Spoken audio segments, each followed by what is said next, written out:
நீங்கள் இணைந்திருப்பது முதன்மை செய்திகளுடன். செய்திகளுக்காக நான் ஃபாரிகா ஃபைசல். விரிவான செய்திகளுக்கு செல்லும் முன்னர் முதலில் தலைப்புச் செய்திகள். காசா தொடர்பான முக்கிய திட்டமிடலுக்காக இரகசிய ஒன்றிணைவு. தென்கடலில் மிதந்து வந்த பொதிகள் தொடர்பாக போலீசாரின் அதிர்ச்சி தகவல். ரிஷாடுக்கு எதிராக மனு, நீதிமன்றம் பிறப்பித்த உத்தரவு. அப்துல் கலாமின் பிறந்த நாளை முன்னிட்டு மோடி வெளியிட்ட எக்ஸ் பதிவு. தொடர்ந்து உச்சமடையும் தங்கத்தின் விலை. இன்றைய தங்க விலையின் நிலவரம். இனி தொடர்வது விரிவான செய்திகள். காசாவை மீண்டும் கட்டியெழுப்பும் நடவடிக்கை தொடர்பாக மத்திய கிழக்கு மற்றும் ஐரோப்பிய நாடுகளைச் சேர்ந்த முக்கிய அதிகாரிகள் குழு ஒன்று பிரித்தானியாவில் பேச்சுவார்த்தை நடத்தியுள்ளது.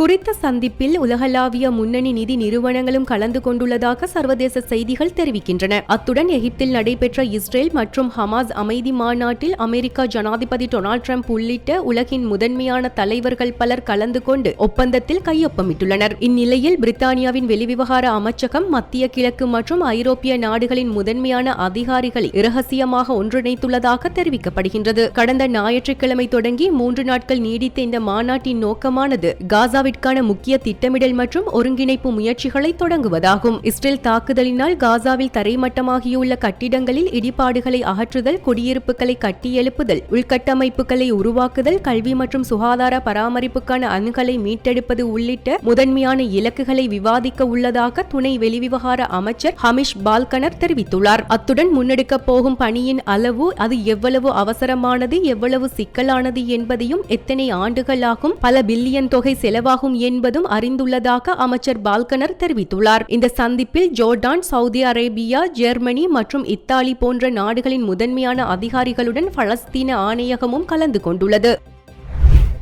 நாட்டின் தென்கடல் பகுதியிலிருந்து மீட்கப்பட்ட 51 பொதிகளில் 839 கிலோ போதைப் பொருட்கள் அடங்கியிருந்ததாக கடற்படை தெரிவித்துள்ளது. இலங்கை கடற்படையினர் மேற்கொண்ட விசேட நடவடிக்கையின் போதே இவை கைப்பற்றப்பட்டுள்ளதாக தெரிவிக்கப்படுகின்றது. அத்துடன் மீட்கப்பட்ட போதைப் பொருட்களில் 670 கிலோ 676 கிராம் ஐஸ் ரக போதைப் பொருட்கள், 156 கிலோ 542 கிராம் ஹெரோயின் மற்றும் 12 கிலோ ஹேஷ் ஆகியவை உள்ளடங்குவதாக தெரிவிக்கப்பட்டுள்ளது. இந்த போதைப் பொருள் மொத்தமாக 839 கிலோ 254 கிராம் எடை கொண்டது எனவும், போதைப் பொருட்கள் கடத்தல் மற்றும் விநியோகத்தை தடுக்கும் நடவடிக்கையின் ஒரு பகுதியாக இந்த மீட்பு நடவடிக்கை மேற்கொள்ளப்பட்டுள்ளதாகவும் கடற்படை குறிப்பிட்டுள்ளது. இதேவேளை இந்த போதைப் பொருட்கள் உனாகுருவே சாந்த என்ற போதைப் பொருள் கடத்தல்காரருக்கு சொந்தமானது என்றும் சந்தேகிக்கப்படுவதாக கடற்படை குறிப்பிட்டுள்ளது. வடமாகாணத்தில் முஸ்லிம் மக்கள் மீள்குடியேற்றம் தொடர்பாக 2018ஆம் ஆண்டு நாடாளுமன்ற உறுப்பினர் ரிஷாட் பதியுதீனுக்கு எதிராக தாக்கல் செய்யப்பட்ட ரிட் மனு மேல்முறையீட்டு நீதிமன்றத்தால் இன்று தள்ளுபடி செய்யப்பட்டது.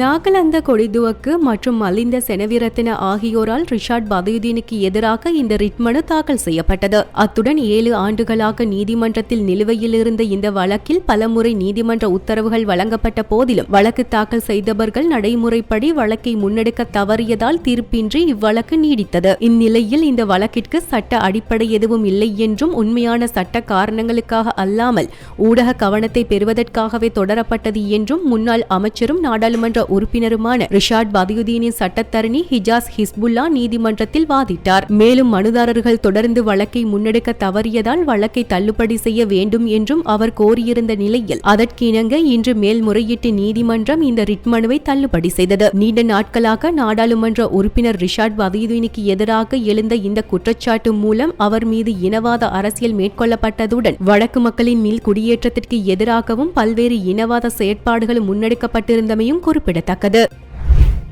முன்னாள் குடியரசுத் தலைவர் அப்துல் கலாம் கனவு கண்ட இந்தியாவை உருவாக்குவோம் என இந்தியா பிரதமர் நரேந்திர மோடி தெரிவித்துள்ளார். மறைந்த முன்னாள் குடியரசுத் தலைவர் அப்துல் கலாமின் பிறந்த நாள் இன்று கொண்டாடப்படுகிறது. நாடு முழுவதும் உள்ள தலைவர்கள் அவரை நினைவு கூர்ந்து அஞ்சலி செலுத்தி வருகின்றனர். இந்த நிலையில் பிரதமர் நரேந்திர மோடி வெளியிட்ட எக்ஸ் பதிவில் அவர் இந்த விடயத்தை தெரிவித்துள்ளார். மேலும் அவர் தெரிவிக்கையில், டாக்டர் APJ அப்துல் கலாம் பிறந்த நாளில் அவரை நினைவு கூறுகிறோம். இளம் மனங்களை தூண்டி நம் தேசத்தை பெரிய கனவு காண தூண்டிய தொலைநோக்கு பார்வையாளராக அவர் நினைவு கூறப்படுகிறார். அத்துடன் வெற்றிக்கு பணிவுத்தன்மையும் கடின உழைப்பும் மிக முக்கியம் என்பதை அவரது வாழ்க்கை வாழ்க்கை நமக்கு நினைவுபடுத்துகிறது. அவர் கனவு கண்ட இந்தியாவை, வலிமையான தன்னம்பிக்கை கொண்ட இந்தியாவை நாம் தொடர்ந்து கட்டியெழுப்புவோம் என குறிப்பிட்டுள்ளார். ராமேஸ்வரத்தில் எளிய குடும்பத்தில் பிறந்து இந்தியாவின் உயரிய பதவியான குடியரசுத் தலைவர் பதவியை வகித்தவர் டாக்டர் APJ அப்துல் கலாம். இந்தியாவின் விண்வெளி ஆராய்ச்சி மையம், இந்தியா பாதுகாப்பு ஆராய்ச்சி மையம் ஆகியவற்றின் தலைமை விஞ்ஞானியாக இருந்து ஏவுகணை திட்டங்களை திறம்பட செயற்படுத்தியதால் இந்தியாவின் ஏவுகணை நாயகனாக அறியப்பட்டவர். அத்துடன் இவர் இளைஞர்கள் மற்றும் மாணவர்கள் மீது மிகுந்த ஈடுபாடுடையவர். இதனால் அவர்களோடு சுமூகமான முறையில் எப்போதும் உரையாடுவார். டாக்டர் APJ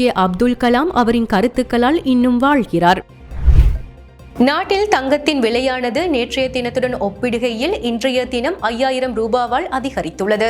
அதன்படி இன்று காலை கொழும்பு செட்டியார் தெரு தங்க விலை நிலவரப்படி 22 கேரட் 1 பவுண்ட் தங்கத்தின் விலை 3,42,300 ரூபாவாக அதிகரித்துள்ளது.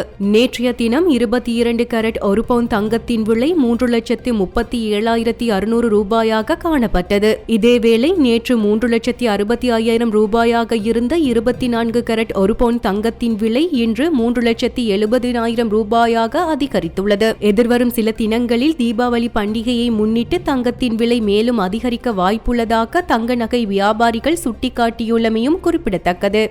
இத்துடன் செய்திகள் நிறைவடைகின்றன.